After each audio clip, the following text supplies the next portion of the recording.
बिस्मिल्लाहिर्रहमानिर्रहीम। अस्सलाम वालेकुम नाजरीन, आप हमारा यूट्यूब चैनल और फेसबुक पेज देख रहे हैं। मैं उस्मान हबीब हूँ। जितने भी यूट्यूबर्स हैं, जितने भी जर्नलिस्ट हैं, चाहे वो यूट्यूब पे काम कर रहे हो या चाहे वो किसी चैनल में काम कर रहे हो, उन पे ये पाबंदी आयद कर दी गई है कि वो मईशत पे बात नहीं करें। क्योंकि हुकूमत पाकिस्तान का ये कहना है कि जो यूट्यूबर्स या जो एंकर हैं, जब वो मईशत के बारे में बात करते हैं, मईशत की तबाहकारियों के बारे में बात करते हैं, तो दूसरी दुनिया दुनिया के सामने पाकिस्तान का एक बैड इमेज आता है। लोग समझेंगे कि इनकी मईशत का बुरा हाल हो चुका है। और हुकूमत पाकिस्तान ने बड़ी सख्ती से ये पाबंदी आयद कर दी है कि अब जो बंदा भी, जो यूट्यूबर, जो जर्नलिस्ट, जो भी बंदा मईशत के बारे में बात करेगा, उसके खिलाफ सख्त कार्रवाई की जाएगी। अब उसके बरक्स हमारे जो वजीर दिफा है ख्वाजा आसफ साहब, आज उन्होंने एक स्टेटमेंट दिया। उन्होंने ये स्टेटमेंट दिया कि हमारे पास इंपोर्ट के लिए पैसे नहीं है और हो सकता है कि आने वाले दिनों में पाकिस्तान अंधेरों में चले जाए।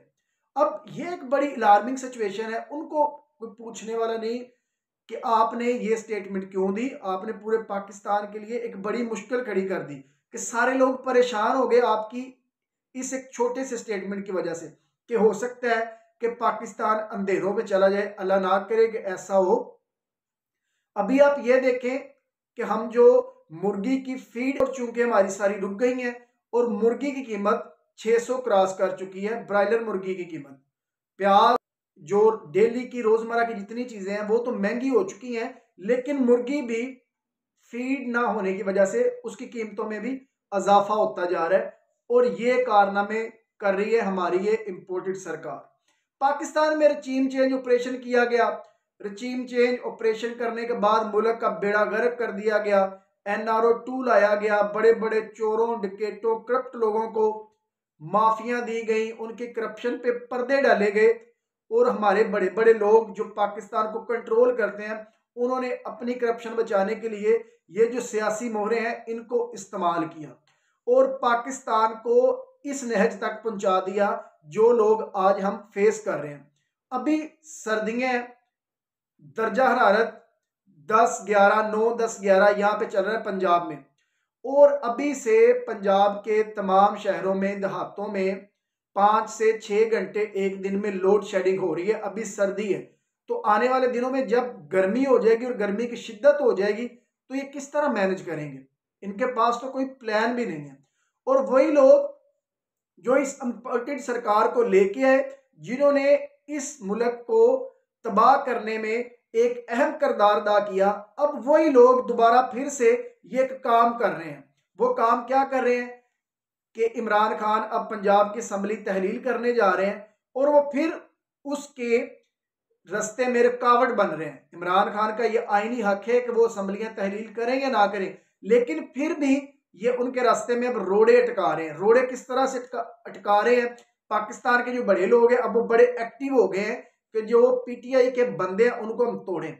अब बड़े बड़े पैसों के ऑफरें की जा रही हैं और वो पैसे जरदारी साहब ऑफर करवा रहे हैं। मोस्टली लोगों ने तो इनकार कर दिया क्योंकि उनको पता चल चुका है कि अगर हमने ये कुछ पैसों के इवज अपने जमीर का सौदा कर दिया तो पाकिस्तान की अवाम अब जाग चुकी है। पाकिस्तान की अवाम को पता चल गया कि ये बंदा अब ठीक नहीं है, तो हमें आने वाले वक्तों में वोट नहीं मिलेंगे। सिर्फ एक वो जो मखसूस नशिस्त पे एमपीए बनी है मोमना वहीद, उसके अलावा इनके हाथ में अभी तक कोई बंदा नहीं लगा। एक एमपीए तो पहले वो जो इन्होंने तुर्की भगा दिया था जब हमजा शहबाज को वोट देना था तब, और एक दोस्त नजारी। इन दो के अलावा एक सिर्फ मोमना वहीद है। उसके अलावा अभी तक ये किसी बंदे को नहीं तोड़ सके। एक आजाद उम्मीदवार है और वो भी पीटीआई में शामिल हो गया और उसने कहा है जी मैं इमरान खान को वोट दूंगा, वजीर आला पंजाब के हक में मैं वोट दूंगा। अब दूसरी तरफ मैंने अपने पहले वाले भी लोग में भी बताया कि चौधरी खानदान है, किसी का सगा नहीं है, ये इस्टेब्लिशमेंट के बड़े करीब है, लेकिन ये अब यही चाहेंगे कि ये वजारत आला को जितनी देर हो सके इसको एंजॉय करें, क्योंकि बड़ी देर के बाद इनको ये कुर्सी मिली है और ये नहीं चाहेंगे कि एकदम से इनसे अब ये कुर्सी छिन जाए। मैंने उस दिन भी कहा था कि जब तक ये समरी साइन करके गवर्नर को नहीं भेज देते कि हम पंजाब की असम्बली को तहलील कर रहे हैं, तब तक इन पे एतबार नहीं किया जा सकता। आज भी परवेज भाई ने यह कह दिया है कि जनाब हम एतमाद का वोट नहीं लेंगे, और इमरान खान ने भी कह दिया कि अगर पंजाब में कोई ऐसी गेम डाली गई तो हमने पंजाब असम्बली से भी सबने इस्तीफे दे देने हैं और फिर हम बाहर निकल के खेलेंगे, जो होगा हम उसको देख लेंगे। अब पीटीआई के अंदर भी कुछ ऐसे बुजुर्ग हैं जो मिल रहे हैं परवेज लाई को और उनसे कह रहे हैं कि आप जितने दिन तक हो सकता है इस असम्बली को खींचे, हम नहीं चाह रहे कि ये असम्बली तहलील हो, क्योंकि ये जो लोग हैं बड़ी मुश्किलों से इनको वजारतें मिली और ये चाह रहे हैं कि हम इनको इंजॉय कर लें।